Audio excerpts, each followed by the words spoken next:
त्यानंतर होईलच प्रेम मालिकेच्या आजच्या भागामध्ये आपण पाहत आहोत की आता इकडे रम्या आणि वसू असतात.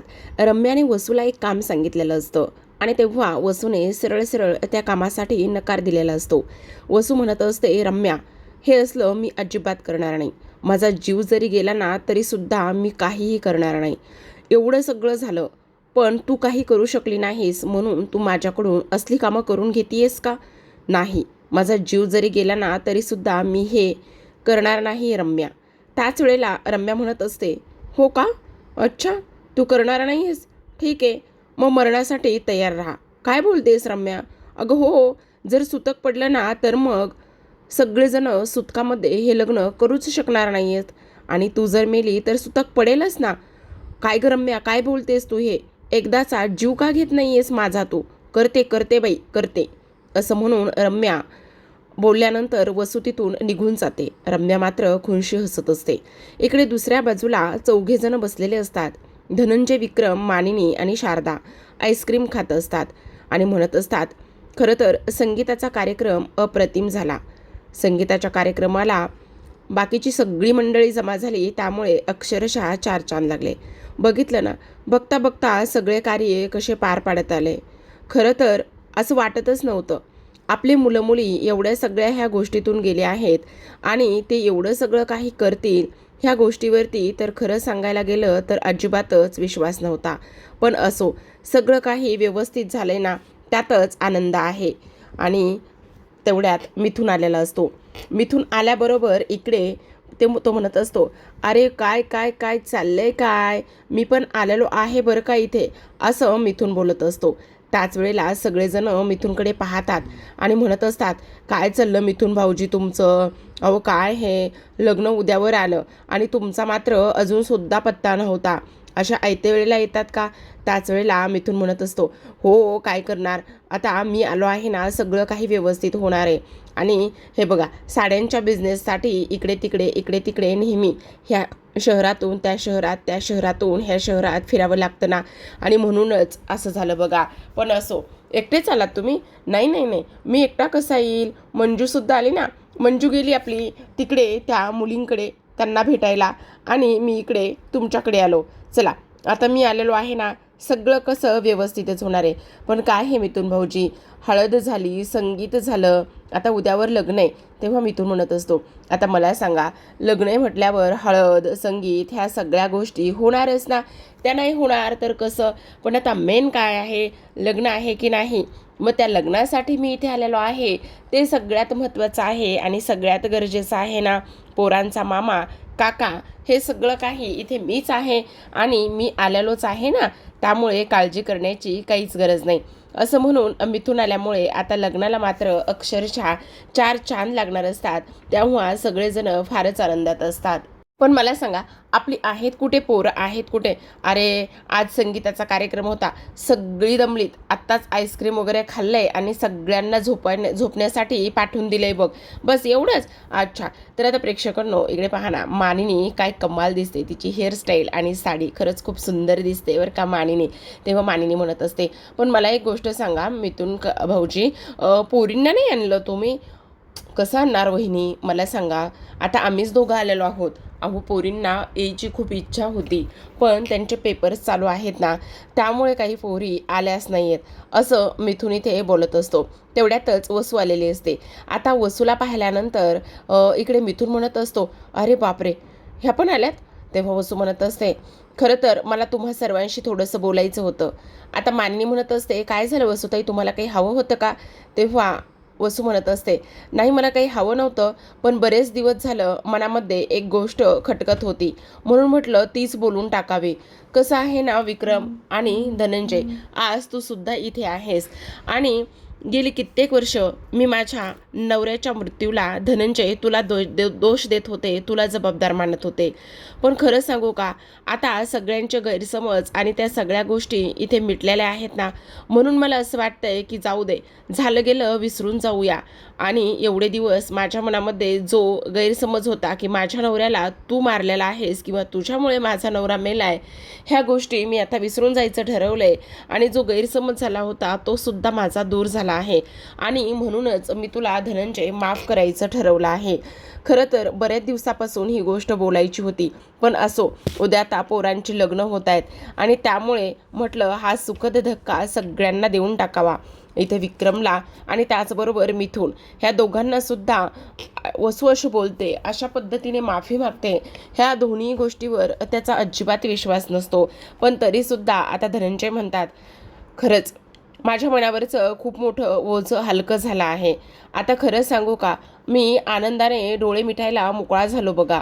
खरं सांगतो, नाहीतर माझ्या मनावर एवढं मोठं ओझं होतं. जेव्हा जेव्हा वसुताई मी तुम्हाला पाहायचो ना, तेव्हा तेव्हा नेहमी असं मनात यायचं की नाही, तुम्ही माझ्यावर इकडे माझा मित्र मारल्याची आरोप करताय. त्यामुळे आता मात्र सगळं व्यवस्थित होणार आहे बघा. माझ्या मनात असलेल्या सगळ्या काही ज्या गोष्टी आहेत त्या पुसून गेल्या आहेत बघा, असं वसू म्हणते. तेव्हा सगळेजण तिला आईस्क्रीम खाण्यासाठी आग्रह करतात, पण वसू म्हणत असते, नाही नाही नको, आता फार रात्र झालेली आहे, आता मी झोपते. असं म्हणून वसू बाजूला जाते आणि मनातच म्हणत असते, रम्या, आता मात्र मी हे तर केलेलं आहे, ह्या सगळ्यांनी माझ्यावर सुद्धा विश्वास ठेवला आहे. आता मी एकाच गोष्टीची वाट बघते आणि ती म्हणजेच की कधी तू एकदा खूप मोठं काहीतरी करतेस आणि कधी ह्या लग्नामध्ये विघ्न आणतेस, हीच गोष्ट मला सुद्धा पाहायची आहे. पाहिलं का प्रेक्षकांनो, खरंच खायचे दात वेगळे आणि दाखवायचे दात वेगळे रम्या आणि वसूचे. असो, चला आता दुसऱ्या दिवशीचा लग्नाचा दिवस उजाडलेला आहे. जीवानदिनी आणि काव्यार्थ हे हॅशटॅग आहेत आपल्या ह्या लग्न सोहळ्यासाठी. इकडे खूपच सुंदर दागिने दोघींसाठी सुद्धा असतात. रुखवताचं बरंच सामान तिथे ठेवलेलं असतं. त्यामध्ये टॅडी असतो, ऑटो असतो, त्याचबरोबर वेगवेगळ्या वस्तूसुद्धा हँडमेडच्या असतात. आता आपण पाहतो की इकडे शारदा म्हणत असते, अहो काय करताय, अहो लास्ट टाईम ह्या हॉलमध्ये एकच गौरी हार पूजण्यासाठी चौरंग होता, पण आता आपल्याला 2 गौरी हार पूजण्यासाठी चौरंग लागणार आहेत ना, मग ते पाहायला नको का. तेव्हा धनंजय म्हणत असतात, तू काळजी करू नकोस, मी बघतो. इकडे दुसऱ्या बाजूला आता आपले जे काही इथे मिथुन काका आहेत त्यांची फारच लगबग आणि त्या सगळी काही तयारी इथे त्यांची सुरू झालेली असते. कारण काही जरी झालं तरी आता मिथुन काका हे सगळ्या गोष्टी करणार असतात. आता मानिनीची सुद्धा खूपच लगबग सुरू असते. तेवढ्यातच आता विक्रम येतो आणि विक्रम मानिनीचा हात पकडतो आणि म्हणत असतो, अगं मनू मनू. तेवढ्यातच माता मानिनी म्हणत असते, अहो काय करताय, हे सर्वजण आहेत आणि तुम्ही सर्वांसमोर असा माझा हात काय पकडताय, सोडा बरं पटकन. तेवढ्यातच विक्रम म्हणत असतात, अगं मनू असं काय करतेस, तुझा हात तर मी पकडलाय, तो सोडण्यासाठी थोडी ना पकडलाय. आता माझ्या 2-2 मुलांची डबल लग्न आहेत आणि त्या लग्नामध्ये त्यांचीच आई अशी बिना गजऱ्याची फिरते, ते काय बरं दिसतंय का, सांग बरं ग मनू. पण अहो एवढी कामं पडलेली आहेत इथे, तुम्हाला हा सगळा फाजीलपणा कसा सुचतोय हो. त्यावर विक्रम म्हणत असतात, काय मनू, हे कामं पडलीत मला कळतंय, पण हे गजरे आणण्यासाठी मी गेलो होतो, त्यात माझा वेळ गेला की नाही. आणि मला सांग, आपली मुलं डबल लग्न करतायत, मग काय आपलंसुद्धा होऊन जाऊ द्यायचं का, एकदा करायचं का डबल लग्न. त्याच वेळेला विक्रमने तिला आता गजरासुद्धा माळून दिलेला असतो. तेव्हा मानिनी म्हणत असते, बाद झालं हो, किती आणि काय काय बडबड करताय तुम्ही. खरंच ना, तुमच्या ना विचारांची सीमाच कुठेपर्यंत जाईल आणि काय होईल ना तेच मला हल्ली कळत नाही. काहीही बोलत राहता हो तुम्ही. त्याच वेळेला विक्रम म्हणत असाल, अगं मनू त्यात काय एवढं, असू देत ना, आपल्या पोरांची लग्न होत आहेत त्यांच्याबरोबर आपण जर लग्न केलं तर काय फरक पडतोय. आता दोघेही जण हसत असतात. मानिनीकडे शिल्लक गजरे असलेले ते बाकीच्यांना देत असते. त्याच वेळेला आता रम्या आलेली असते. रम्याच्या हातामध्ये एक गजरा असतो आणि एका हातामध्ये मुंडवळ्या असतात. तेव्हा रम्या हातामध्ये असलेला गजरा पूर्णतः कुस करून टाकत असते. ती तो पूर्ण असा तोडून टाकत असते. आता रम्या पुढे येते आणि तेव्हा तिला गुरुजींचे ते बोल आठवतात. गुरुजी म्हटलेले असतात, रम्या तुझं आणि पारचं लग्न होईल. तुझ्या हातामध्ये आणि पारच्या हातामध्ये एकमेकांना घालण्यासाठी वरमाळा असतील. पण आता समोर पाहते तर समोर काव्यार्थ असं लिहिलेलं असतं आणि तेव्हा ती त्या काव्यार्थकडे रागानेच पाहत असते आणि हातातला गजरा पूर्णतः तोडून टाकत असते. हा तिचा लुक जो आहे कमाल तर दिसत असतो प्रेक्षकांनो, पण बाजूला जी वसू आहे ती सुद्धा रम्याला पाहत असते. इकडे दुसऱ्या बाजूला वळूयात. दुसऱ्या बाजूला आज पार्थने मात्र आपल्या जीवाला खूपच कमाल असं तयार केलेलं असतं. तेव्हा जीवा म्हणत असतो, "अरे दादा, काय करतोयस हे तू? तू मला तयार करत बसलायस?" तेव्हा लगेच आता पार्थ म्हणत असतो, "अरे हो, कारण हे सर्व क्षण इथे मी अनुभवलेले आहेत. हे तुला अनुभवायचे आहेत आणि माझ्या लग्नामध्ये त्यावेळेस तू मला तयार केलं होतंस. मग आता एक मोठा भाऊ म्हणून ती माझी जिम्मेदारी आहे की तुला यावेळेला तयार करायचं आणि म्हणूनच मी तुला तयार करत आहे." असं आता इथे तो बोलत असतो. त्याच वेळेला आपण पाहतो की ह्या सर्व गोष्टी इथे बोलल्यानंतर आता इकडे पार्थ म्हणत असतो, "खरं सांगू का, अशी मला जी मिठी मारणार आहेस ना, ती मिठी खरं तर तू नंदिनीला मारायला हवीस बरं का." तेव्हा जीवा म्हणत असतो, "खरं तर हे सगळं अनुभवायचंय. कधी असं इकडे नंदिनीसोबत 7 फेरे घेतोय, कधी नंदिनी माझी होती याचीच मला आतुरता लागलेली आहे." त्याच वेळेला आता पार्थ पुन्हा म्हणत असतो, "हो, ते सगळं कळतंय मला, पण ही मिठी खरं तर तू नंदिनीसाठी शिल्लक ठेवायला हवीस बरं का." असं म्हणून हसत असतात. दुसऱ्या बाजूला आपली नंदिनी ऑलरेडी तयार झालेली असते आणि तिने आता काव्याला तयार केलेलं असतं. खूपच सुंदर अशी काव्या दिसत असते. आता काव्या म्हणत असते, "येताई, आता मी तुला तयार करते." तेव्हा नंदिनी तिला म्हणते, "अगं वेडाबाई, मी तर कधीच तयार झाली. आज मला माझ्या धाकट्या बहिणीला तयार करायचं होतं. खरं तर इथे मला आज फार आनंद होतोय." तेव्हा काव्या म्हणत असते, "हो ताई, खरं सांगू का, मनामध्ये एक वेगळीच हुरहुर लागली आहे. खरं सांगू का, आपलं प्रेम आपल्यासमोर होतं. आज मला पार्थसोबत लग्न करायचंय, ही इच्छाच किती वेगळी आहे. खरं सांगायचं तर कधी एकदा त्यांचा हात ह्या हातामध्ये घेते आणि कधी एकदा हात घट्ट पकडते. कधी एकदा त्यांच्या हातून मी माझ्या गळ्यात पुन्हा एकदा मंगळसूत्र घालते. कधी एकदा भांगात कुंकू भरून घेते. कधी एकदा त्यांच्यासोबत मी सप्तपदी चालते." ह्या सगळ्या गोष्टींची फार हुरहुर लागली. त्याच वेळेला नंदिनी तिला म्हणत असते, "खरं सांगू का काव्या, आज मला फार आनंद होतोय. खरं तर इथे माझी बहीण, माझी धाकटी बहीण, तिला पसंत असलेल्या, तिचं ज्या मुलावर प्रेम आहे, त्या मुलासोबत ती लग्न करते, यातच मला फार आनंद आहे. हे सगळं काही मी अनुभवलंय काव्या. पण खरं सांगू का, तू ते अनुभवलं नव्हतंस आणि आज ते सगळं तुझ्यासोबत होतंय." त्याच वेळेला काव्या रडू लागलेली असते आणि नंदिनी तिला समजवत असते. ती म्हणत असते, "हे बघ, काळजी करू नकोस. आता इथून पुढं सगळं काही व्यवस्थित होणार आहे. सगळ्यांच्या आयुष्यामध्ये आनंदी आनंदच असणार आहे. एवढे दिवस आपण कसे जगलोय, काय झालोय, कशा कशातून आलोय हे आपल्याला माहिती आहे. त्यामुळे आता रडून हा असा आनंदाचा क्षण वाया घालायचा नाही." खरं सांगू का काव्या, डोळ्यातून येणारे अश्रू याची चव सारखीच असते. ते सुखाचे असो किंवा दुःखाचे असो, दोन्हींची चव सारखीच असते. पण आपलं मन किंवा त्यावेळेचं आपण हे वेगळे असतो. म्हणजे आनंदातली फिलिंग आणि दुःखातली फिलिंग ही पूर्णतः वेगळी असते. ही गोष्ट तर तुला माहितीच असेल ना. असं सुद्धा आता इकडे ती बोलत असते. त्याच वेळेला काव्या म्हणत असते, "खरं सांगू का ताई, हे सगळं काही ठीक आहे गं, पण मन मात्र वेगळ्याच ह्याच्यामध्ये जाते." तेव्हा काव्या लगेच आता नंदिनीला घट्ट मिठी मारत असते. दोघीजणी हलक्याशा रडत असतात. दुसऱ्या बाजूला पाठीमागून मिथुनने येऊन जीवाला मिठी मारलेली असते आणि तेव्हा जीवाच्या तोंडून नकळत निघतं, "नंदिनी." त्यावर मिथुन म्हणत असतो, "अरे काय बोलतोयस तू? नंदिनी कुठे आहे तुझी नंदिनी?" तेव्हा पार्थ म्हणत असतो, "अरे काय सांगू मिथुन काका तुला, त्याला कोणी आलं आणि मिठी मारली का किंवा सदे गालावरून एक बोट जरी फिरवलं ना, तरी त्याला असंच वाटतं की नंदिनी आली, नंदिनी आली. त्याला बाकी काहीच वाटत नाही." ह्या सर्व गोष्टी आता इकडे तो बोलत असतो. त्याच वेळेला आपण पाहतो की, "काय रे मिथुन काका, तू होतास कुठे एवढे दिवस? काय चाललंय काय तुझं? एवढे दिवस कुठे गायब होतायस रे? आला सुद्धा नाहीस, मला भेटायला आला नाही का, मला बघायला पण आला नाहीयेस?" त्यावेळेस तो म्हणत असतो, "अरे आलोय ना मी आता ह्या वेळेला आलोय. आता मी कायम स्वरूपासाठी आलेलो आहे. जाणार थोडी नाही मी. आता माझ्या पोरांच्या लग्नामध्ये मीच तर आहे ना." असं म्हणून तो पुन्हा एकदा त्याला मिठी मारत असतो. त्याच वेळेला इकडे नंदिनीने आता काव्याला मिठीत घेतलेलं असतं आणि तेव्हा ती तिला समजावत असते. ती म्हणत असते, "बाद झालं आता, अजिबात रडायचं नाही. काही जरी झालं ना तरी सुद्धा एक गोष्ट मात्र नीट लक्षात ठेवायची.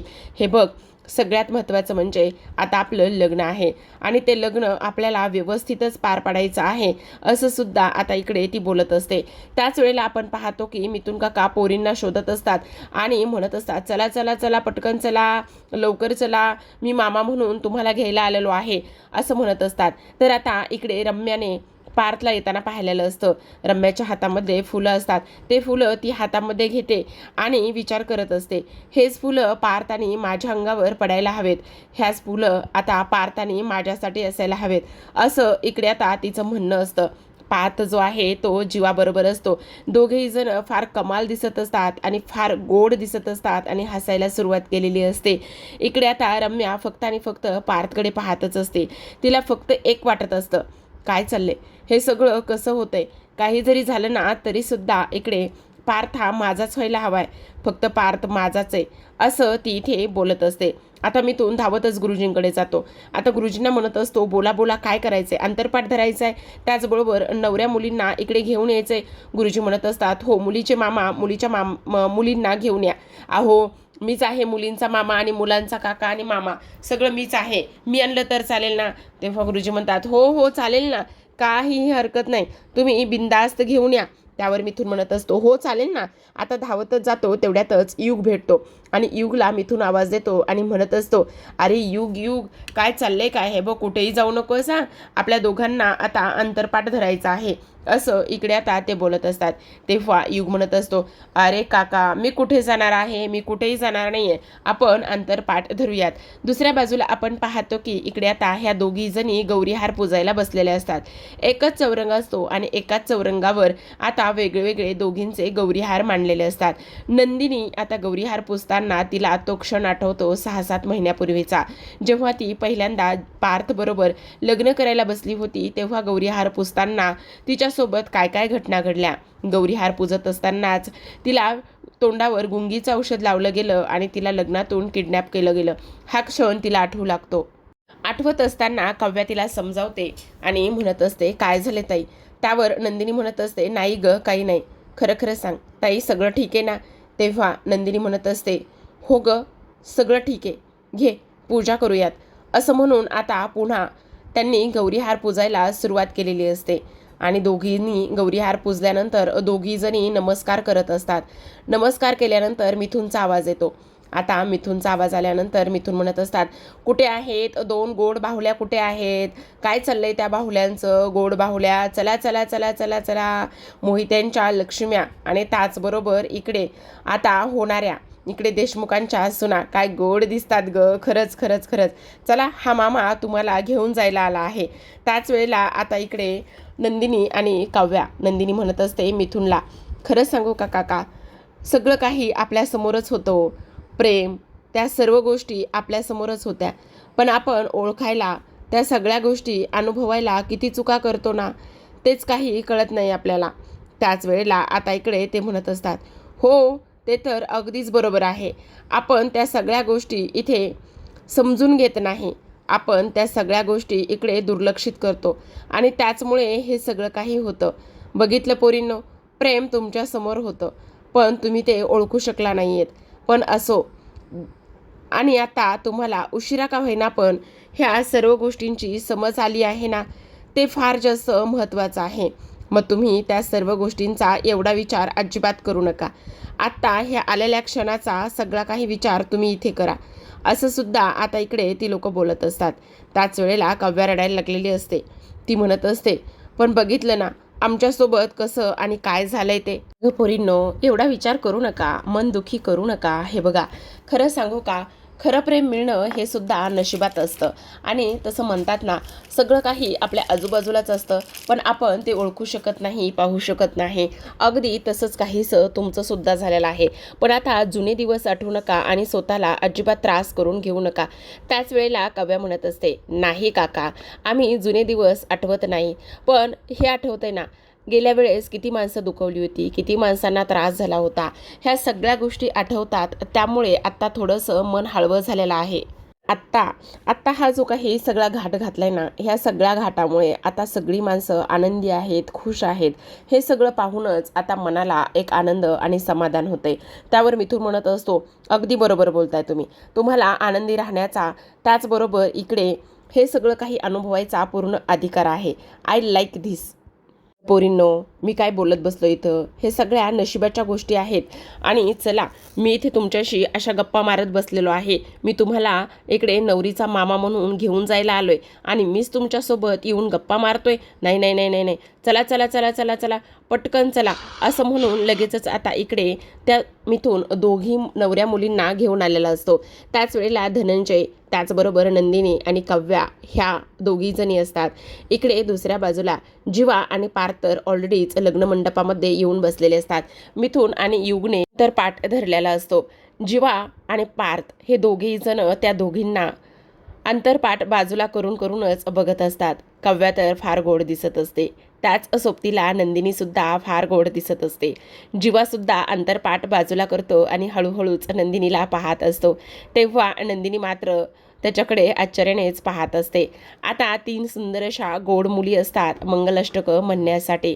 मंगलाष्टका सुरू झालेल्या असतात. दोघी 2 बाजूला उभे असतात आणि हे दोघे 2 बाजूला उभे असतात.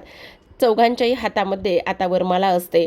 आता वसू आणि रम्या नेमका काय घाट घालणार आहेत हे आपल्याला माहिती नसतं. आता बहुतेक ते काय करणार आहे हे आत्तापर्यंत तरी दाखवलं नाही आहे प्रेक्षकांनो. खरंच लग्न सुरळीतपणे पार पडेल का बरं, काहीच कळायला मार्ग नाही आहे. आता मंगलाष्टका सुरू झाल्यात. मानिनी फार गोड दिसत असते. सुंदर अशी तिने सुद्धा साडी नेसलेली असते. त्याचसोबत इकडे आता सगळ्या ह्या दोघांच्याही डोळीवर अक्षदा पडतो. काव्या पार्थकडे पाहतच असते, तर नंदिनी जीवाकडे पाहतच असते. पार्थ हा काव्याला पाहून अक्षरशः त्याची विकेटच पडलेली असते. कारण पुन्हा एकदा तो काव्यासोबत अशा पद्धतीने लग्न करतोय. ते सुद्धा आनंदाने, समाधानाने आणि त्या दोघांचं प्रेम जिंकल्याने पुन्हा एकदा हा पुनर्विवाह मिलन सोहळा पार पडत चाललेला असतो. अशा पद्धतीने काव्याने पार्थच्या डोक्यामध्ये वरमाला घातलेली असते, तर पार्थने काव्याच्या गळ्यात वरमाला घातलेली असते. सेम तिकडे सुद्धा जीवाने नंदिनीला वरमाला घातलेली असते, तर नंदिनीने जीवाला घातलेली असते. असा हा लग्नविवाह सोहळा अशा पद्धतीने पार पडलेला असतो. राहते फक्त आणि फक्त आता सप्तपद्धती, कन्यादान आणि पाठवणी. पाहूयात आता उद्याच्या भागामध्ये. पण ही गोष्ट मात्र समजलेली नाही रम्याचं कारस्थान. भेटूयात उद्या. तोपर्यंत धन्यवाद.